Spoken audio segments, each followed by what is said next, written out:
If I had a nickel for every entrepreneur that came to me and said, oh, well, my products are for everyone. If you're marketing to everyone, well, you're marketing to no one. A great idea doesn't sell itself. You need an irresistible offer that solves a specific problem.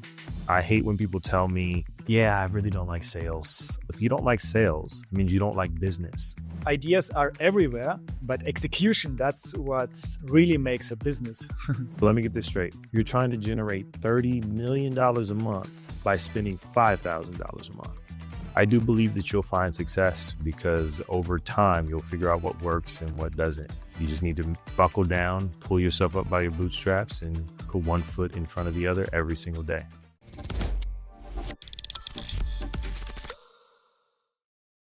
Today we have a special guest, Arias WebsterBerry. He is an expert. He consults entrepreneurs and wants to help them to achieve very ambitious goals. I'm also excited because it's a very passionate topic of myself as well. Could you tell me about your program a little bit? Yeah, so Arias WebsterBerry, founder of Launch Ignition. Launch Ignition was designed to help entrepreneurs plan, build, and scale their businesses or courses or whatever initiative they're on to six figures and beyond.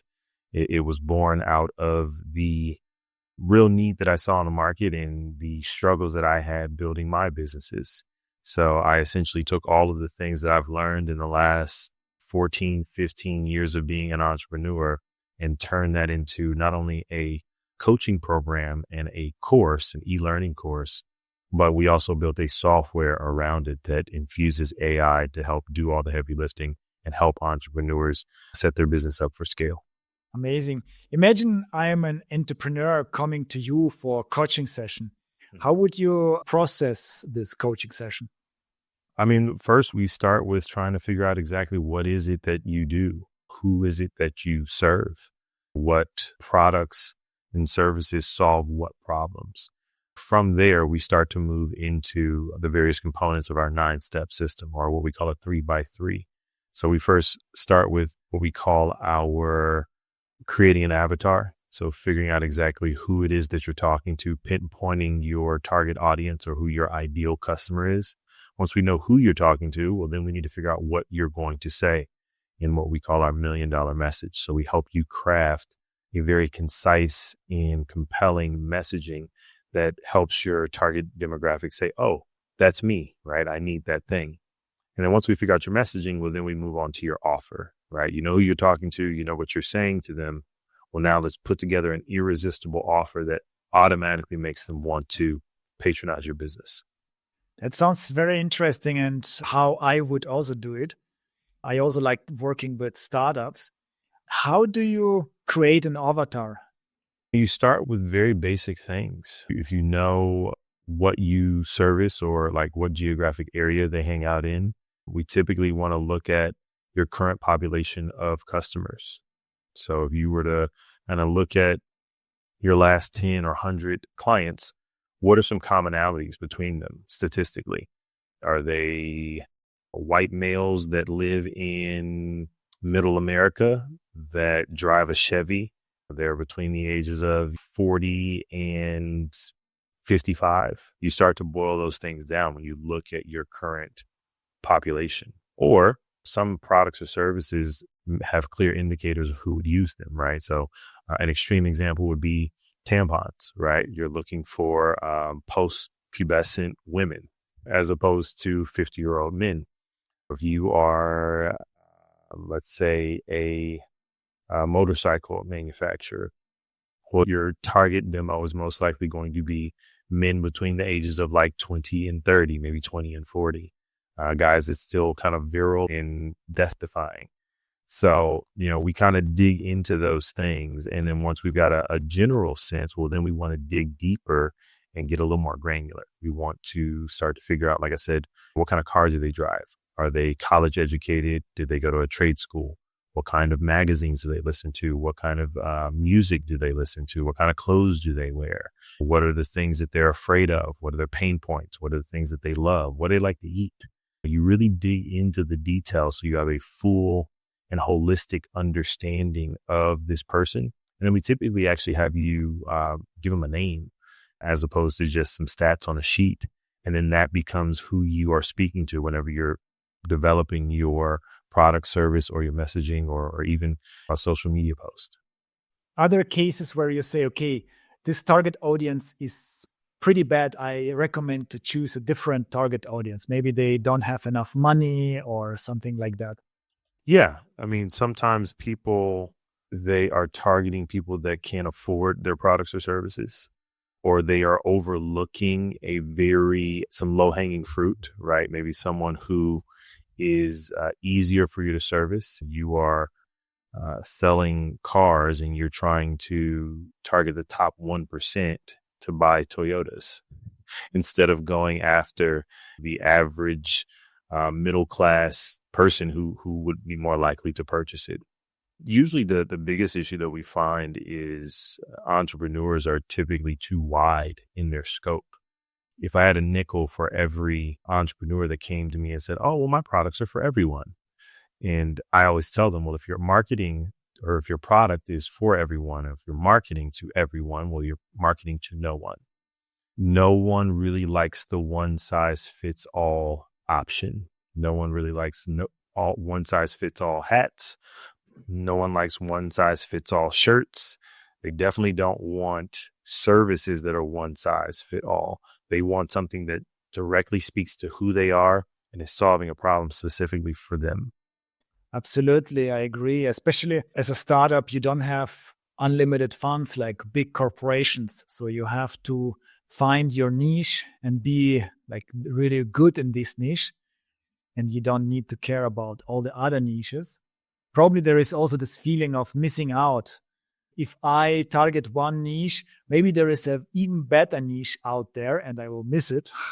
Yeah. I mean, you really have to not only find someone who has a need, but someone, like I said, that can afford your products and services. It does you no good to find the perfect avatar if they don't have the money to purchase what you have. Yeah, exactly. Sometimes you think as an entrepreneur, there is a market niche that no one cares about. Let's try to dive into this niche and you don't have so much competition, but there is a reason probably for that. Indeed. The next step sounds even more interesting. $1 million message. Can you tell me how to develop a $1 million message and what's the difference to a 1 cent message? Well, hopefully the amount of things that you can buy once you've delivered it. But yeah, the $1 million message is really a formula that we developed, and it is there to make it easy for entrepreneurs to understand the framework that you should use when you're speaking about your products or services. A lot of times entrepreneurs use a lot of big words or jargon that's specific to their industry that the average layman does not understand or care about. Most of the time when you're speaking to people, you've got maybe 10 to 15 seconds to really get your message across and hook them. And if you can't get everything in there in that 10 to 15 seconds, well, you've lost them forever, especially online. We live in a microwave society. 7-second clips, 15-second clips, and you are competing with some of the largest and best brands and marketers on the planet. So if you're posting something on social media, you're competing with Taylor Swift and Beyonce. You are competing with some death-defying stunt from some guy who did a backflip off of a building. There's all of this amazing content and all of these people that are doing things that are extremely entertaining. You are in line with that. So you have to have 15 seconds that really cuts to the heart of what you do and why it's going to benefit them. So the $1 million message is designed to give you a framework for that. So a lot of people do have 1 cent messages, as you said. It does not provide value. It is not clear. It is not concise, and no one cares. So our $1 million messaging is there to help you just pull the essentials, strip off all the fat, and make an impact when you deliver the message. Could you give a few examples of great, amazing messages? So let's say if you were a personal trainer, I would probably say something to the effect of, I help busy moms burn 10 pounds of fat in 90 days, even if you don't have time to go to the gym. Yes, that's very concrete. Yeah. It's who I'm talking to, what I'm going to do for you in what period of time. And it also takes into account any excuses or any issues that you may have had in the past. That's really cool. So we defined our target audience. We have the message that explains exactly what you are doing, to whom and which results they can expect. And then we have the offer. How do you create an amazing offer? That's one of the things that I believe that a lot of people miss. So the biggest thing is you need to make sure that you have a holistic solution. Many people pigeonhole or they only solve half of the problem. An example, I guess in the training space, they send them a jump rope, but they don't teach them how to use the jump rope.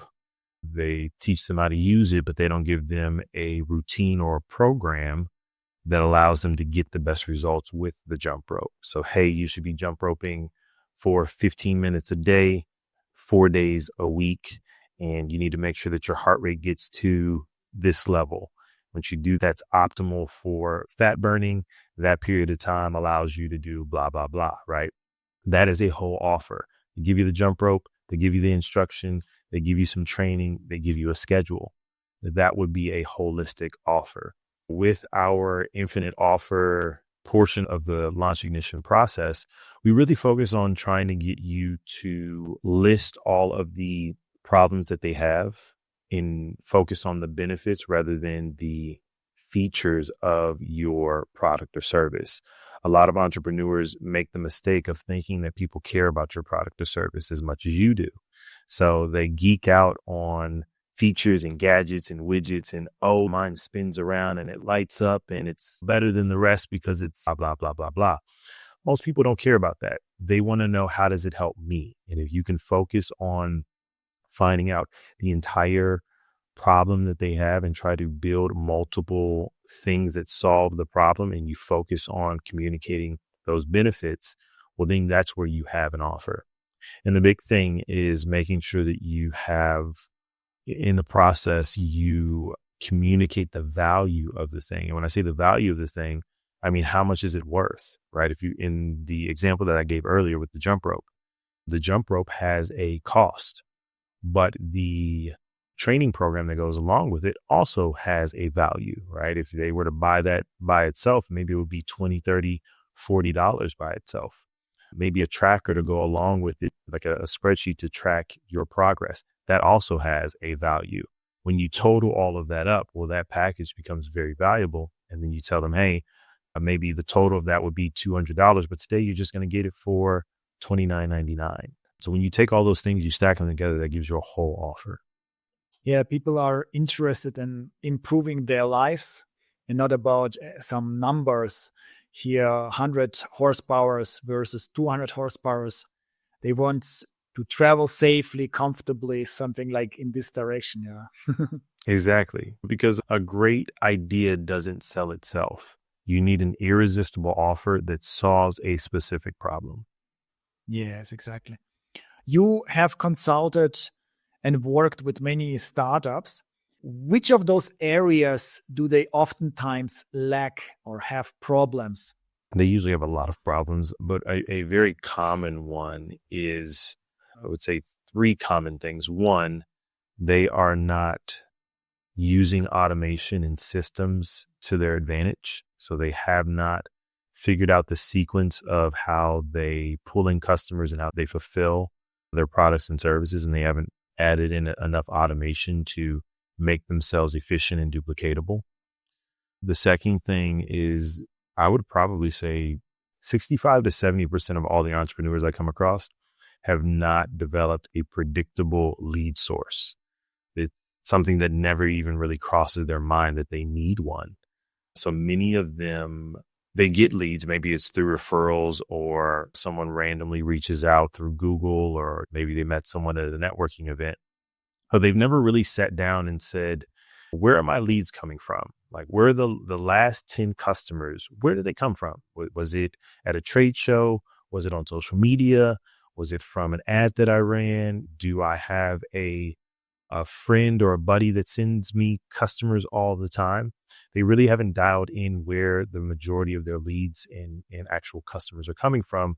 And with not having that figured out, well, their business is not predictable. You get a lot of peaks and valleys in their revenue.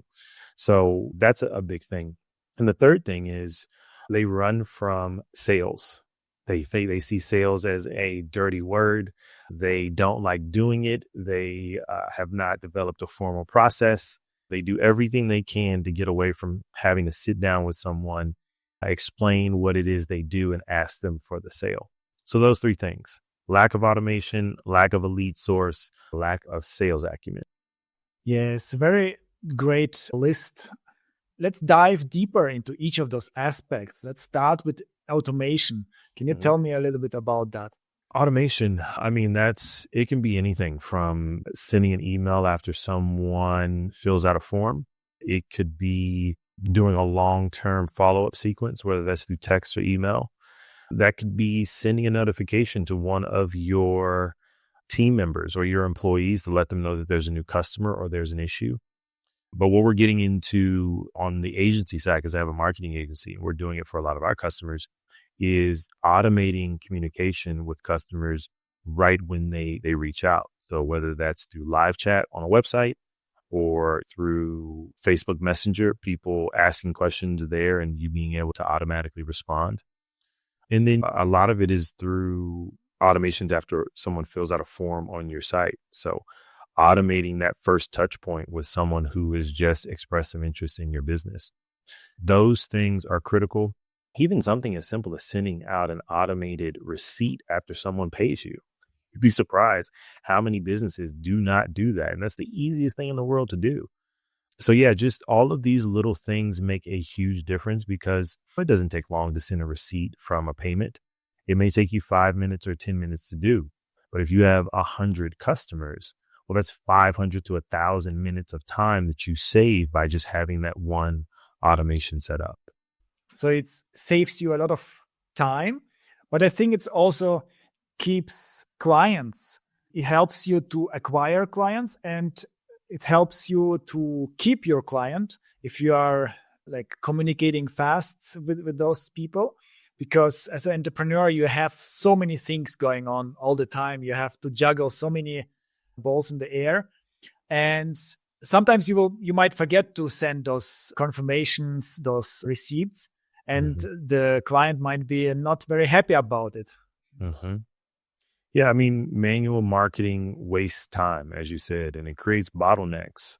Automation ensures consistency and, more importantly, scalability.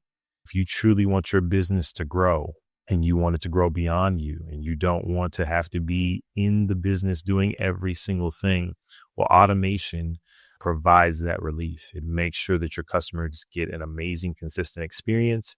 And it also makes sure that even if you get 100 new customers today, you can handle them and they're all going to get the same experience.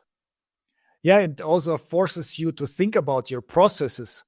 It's not just intuitively doing some things and the client is coming and then you react to that, but you plan in advance, automate certain things, maybe keep certain things not automated for maybe delegate or try to improve it later. But at least you have really thought through your processes. I think entrepreneurship is all about processes. If you are doing different things to different clients, and here is one client, it starts with the client acquisition. You can, if your pipeline, if your funnel is very drops are dropping in without any scalability, then it's so difficult to earn a significant amount of money, to scale your business, to finally have someone to delegate your work to. And it continues through the whole funnel. Exactly. And then the second most common issue you've mentioned was predictable lead source. That's exactly what I was talking about, the funnel. Can you tell me a little bit more about that and best practices? Every business is different, whether it's business to business or business to consumer. You could be selling very high ticket, high price tag items, or you could be doing low ticket products or services. So every business is a little different, but they're all the same in the fact that they need one predictable place to get people that are interested, people that have expressed interest that you can speak to, that are prospective customers. And not taking the time to find a source that's kind of evergreen, that brings those in consistently, can be, I don't even want to say a headache. It can be detrimental and almost and fatal to a business if you can't dial that in. So we really focus on, one, making sure that you have what we call a lead magnet, something that you can give to people that they're interested in, that they see as valuable, in order to get them to give you their contact information. And then once you have that, well, then you need to shop that around to different sources. So are you in business to business, and maybe it's very high ticket services, and you go out to trade shows and associations and you meet with people face to face? Well, great. How many leads did you get from that? And are you getting them consistently? If you're seeing that the leads are coming at a steady flow, and those leads are turning into customers, well, then you need to be on the hunt for more of those trade shows, more associations. Maybe you have a low ticket product and you don't speak with your customers face to face, but you sell them online, and you said, hey, I do TikTok shop. I've had a lot of people who love buying my shirts or hats on TikTok. That's a lead source. I've found a lot of people who on Etsy or through Instagram, right? All of these are lead sources, places where your target demographic congregates and you can put out something that pulls them in. The biggest thing that I believe keeps entrepreneurs from doing this is the fact that they don't ever pay attention to that. They don't ask their customers, how'd you hear about us? Where did you find us? And because of that, they're excited about a sale. They make the sale and then they just move on to the next. And eventually the sales or the leads stop coming in, and they have no idea how to fix it because they never knew where they started from in the beginning. So developing that is critical. Do you have a favorite or some favorite lead sources that you are using commonly with your clients? Yeah, I mean, we deploy a variety of things. Right now, we on the agency side with WebsterBerry Marketing, we just developed a new service called Social Authority. And that is a blend of social media management and public relations. So we help people get on podcasts and land interviews and get into magazines and newspapers and stuff like that, are what they call earned media. So we've been actually seeing a lot of our clients getting leads through these sources by getting into these publications and getting to wider audiences that they wouldn't otherwise have access to. That has done a amazing job of driving traffic to their social media platforms as well as to their websites in order to generate leads. Yeah, you need to establish authority. And with ads alone, it's probably a bit difficult. Maybe with a process, with a funnel, but with earned media, people see you as authority. And then it's so much easier to convince them to work with you. Absolutely. It's what we call third-party validation. So as opposed to you, say in an ad, they know that you're there to sell them something. They know that you're going to say nice things about them. However, when you can go to a publication, so maybe a newspaper or a magazine, or you can be on a podcast that you don't own, that you don't run, and those people see you as valuable, you get a chance to demonstrate your expertise or whatever your product or service is. And now you're attaching yourself to their brand. So they may not know who you are, but they do know who the New York Times are. They do know what BBC Radio is. They do know what CNN is, or even, it doesn't have to be that big. It can be a small podcast. But the fact that you have enough value to contribute to appear on those platforms speaks volumes about you that you can never do on your own, kind of tooting your own horn.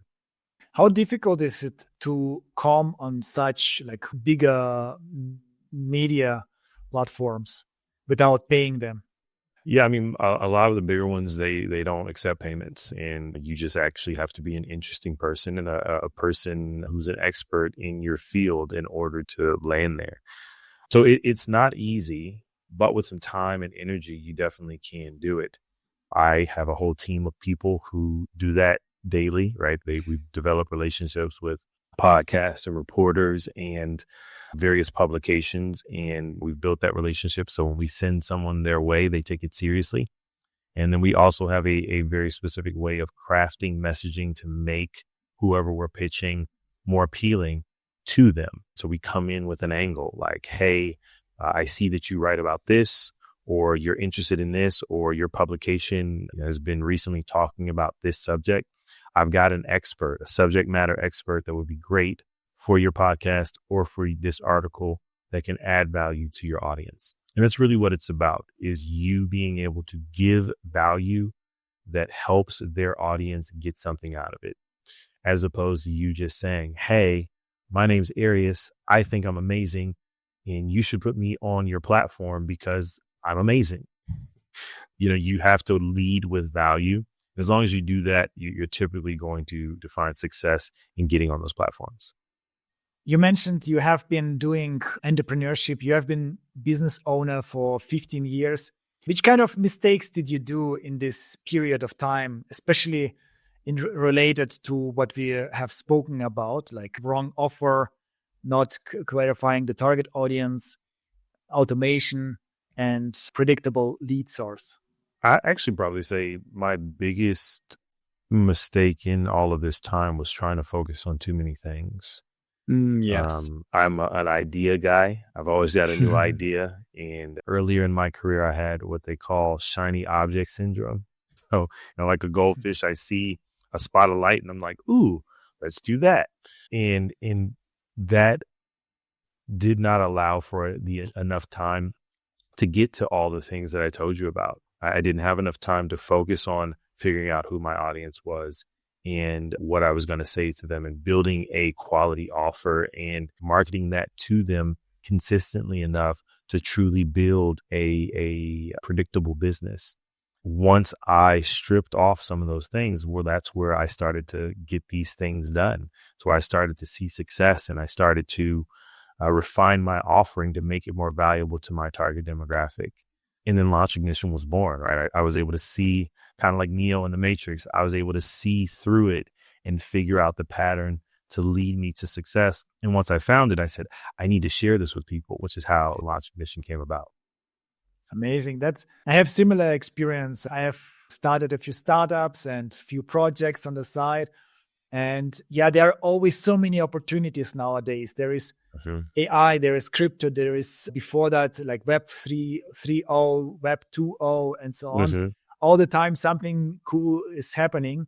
Now there is Blue Sky, like alternative to Twitter. And before that was TikTok. Now I also realized like a few years ago that everything takes time, and everywhere there is some kind of competition. And on YouTube, they say, yeah, go to Tumblr, like a few years ago. It's so easy. You will succeed immediately kind of thing. It sounded so easy, but I think there is no platform, even new platforms, you have to invest a lot of time and effort to succeed. So it doesn't make sense, to jump from one thing to another, because, it grows slowly in the beginning.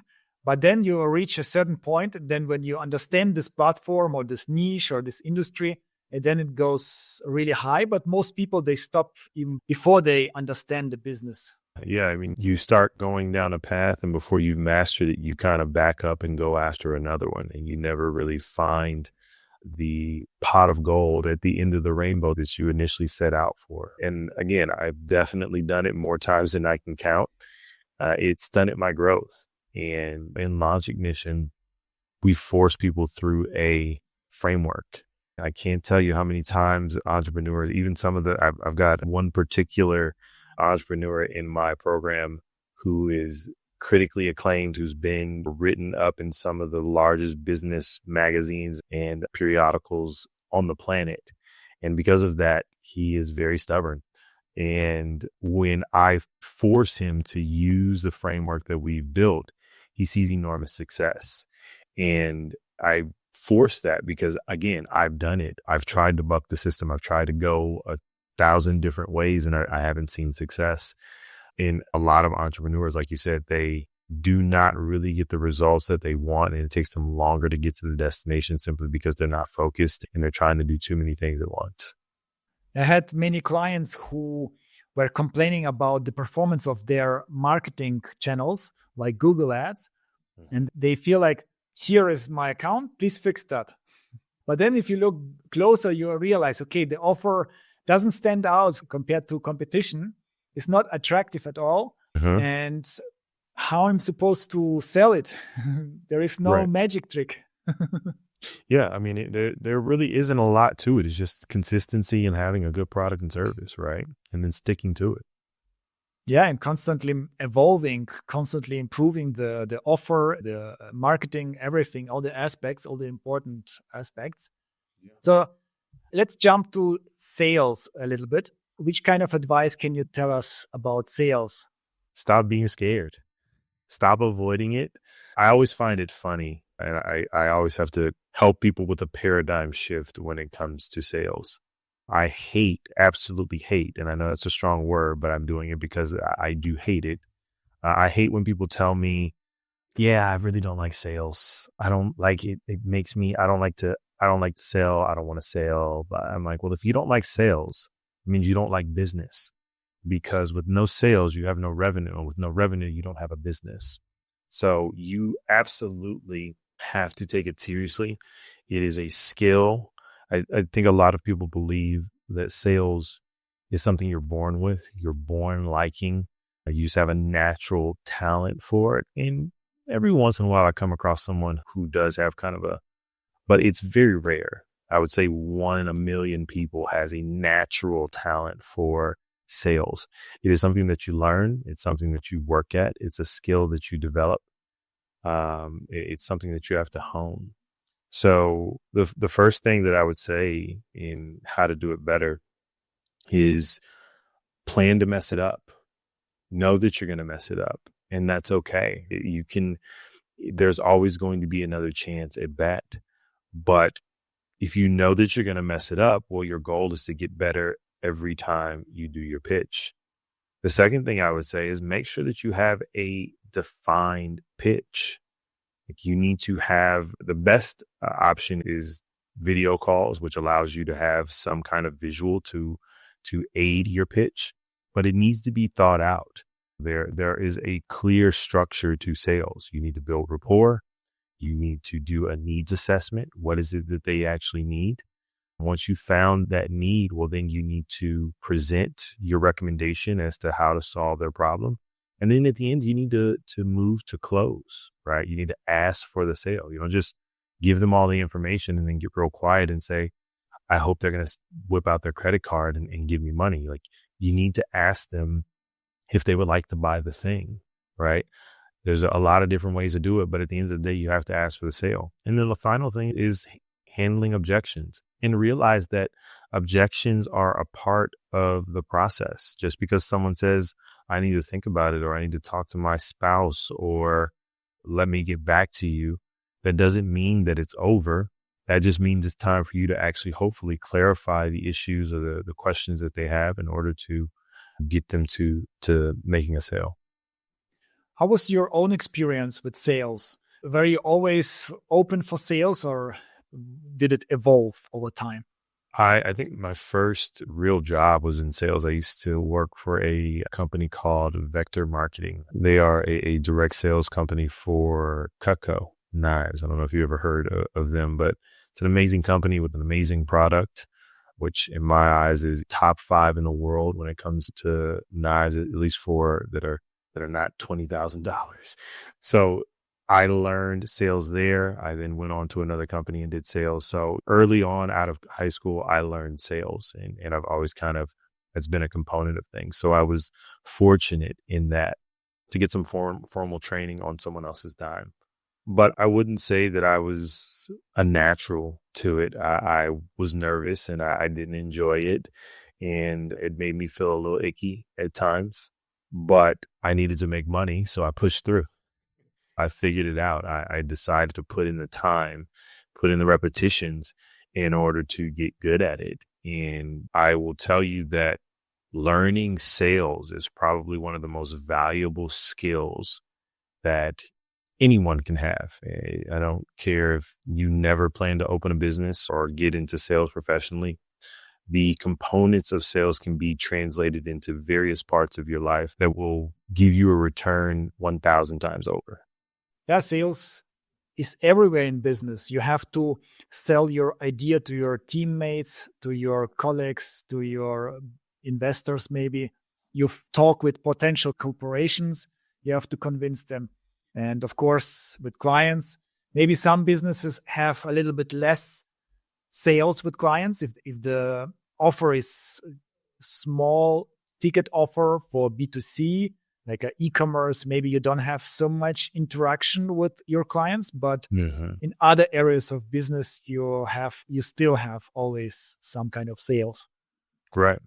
Yeah, I mean, it's critical. And if you can get good at it, your business is going to flourish. And if you avoid it or if you're bad at it, it's highly unlikely that you're going to find success in business.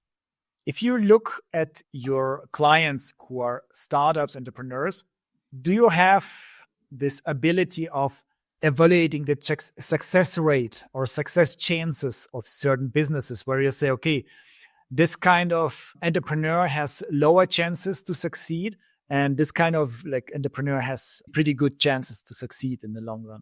Do you have some criteria for that? Absolutely. The ones that I see that do the best are just the ones that have phenomenal will. I come across a lot of talented and extremely intelligent entrepreneurs, but your talent, your smarts, as they say, your intelligence is not enough.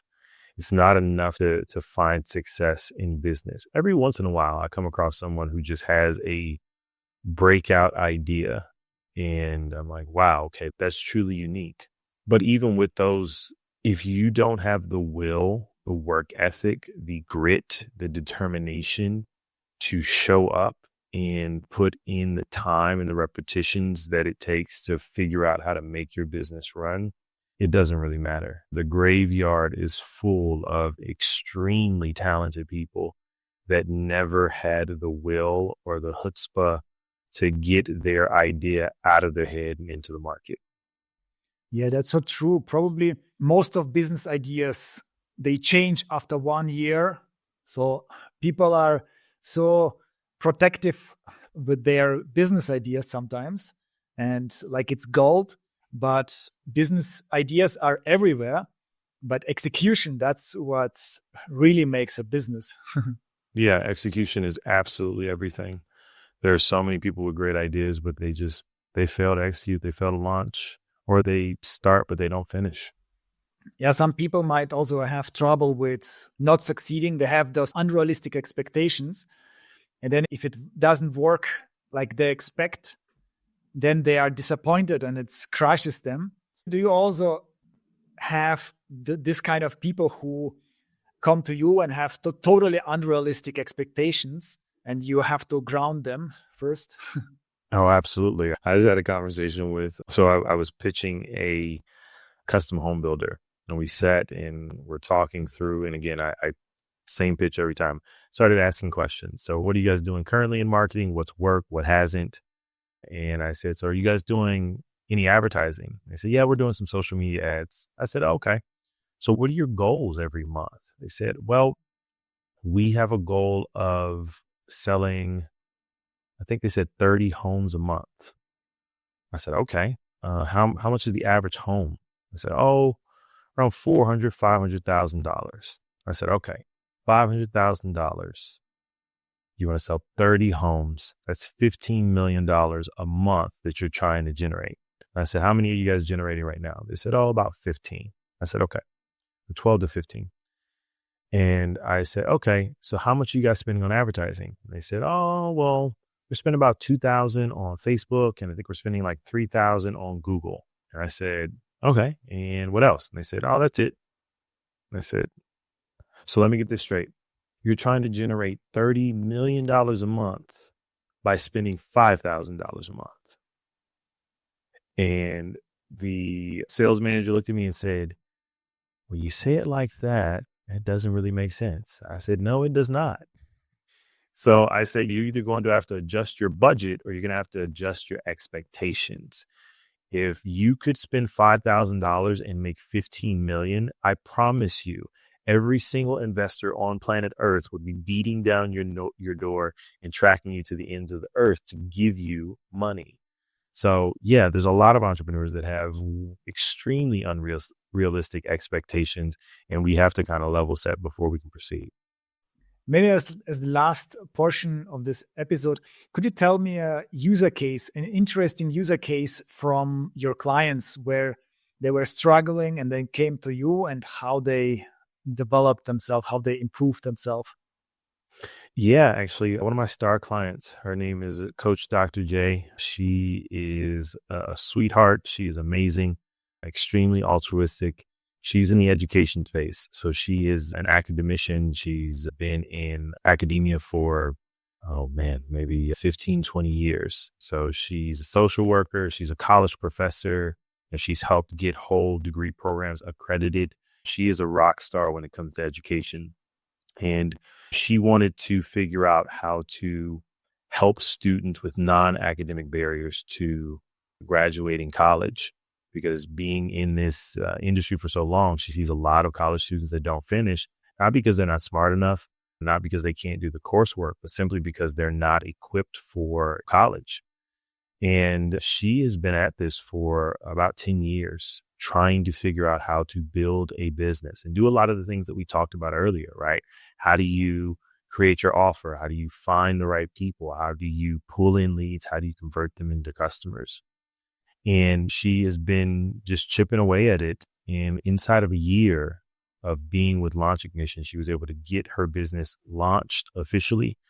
She is currently in negotiations with a municipality to help provide her services and products to them. This is a 6-figure deal that she's in the middle of closing. And she's in the middle of 2 of them. She also just recently, she's about to be featured in the San Francisco Post. She has some guest spots on podcasts, all these different things that have happened in the last year since she's decided to join Launch Ignition. So you helped her to build also some kind of a sales funnel where she can generate leads, yeah? Yeah. So she went through Launch Ignition and kind of got the whole program together. We helped her develop that. And then on the agency side, we helped rebuild our website. We built out some sales funnels. We helped her create content, so she starts to post on social media regularly. We've got into creating ads for her so she can generate leads, and we got our CRM in order to put it all in. We really just rejuvenated and retooled her whole business. It's like pimp my business, like Yeah. back in the days, pimp my car. Like pimp my ride, yeah. Yeah, pimp my ride. Yeah, I'm going to use that. It's really amazing. There are some great offers out there, and Right. with your help, they can see the light of the day, and the clients can profit from that, because for those business owners, they understand how to create amazing offer there, because they have been doing it for 10, 15 years within like this industry, but they are overwhelmed with all those options and they don't even know where to start. Building a business is not for the faint of heart. We live in a time where everyone wants to be an entrepreneur. They want to be their own boss. They kind of want to strike out on their own. I don't believe that everyone is cut out for this lifestyle. But if you do decide to go down it, you definitely need some help. You need a framework. You need someone who is going to help you stay focused on the things that are necessary, because there are so many components to building a successful business. And if you haven't done it before, if you don't come from a family that is very adept at building businesses, it can be daunting. And you can easily spend enormous amounts of time and money doing things that do not ultimately serve the success of your business. Yes, that's so true. Thank you so much, Arias. It was such an inspiration. Do you have any last words to our audience? Yeah, I believe that you can never be a man who doesn't quit. And if you decide that you want to be an entrepreneur and you want to find success at this, as long as you are committed to doing the activity and doing it consistently, and you come from a genuine place of trying to help people, I do believe that you'll find success, because over time you'll figure out what works and what doesn't. You just need to buckle down, pull yourself up by your bootstraps, and put one foot in front of the other every single day. Wow, so inspiring. Thank you so much. Bye bye.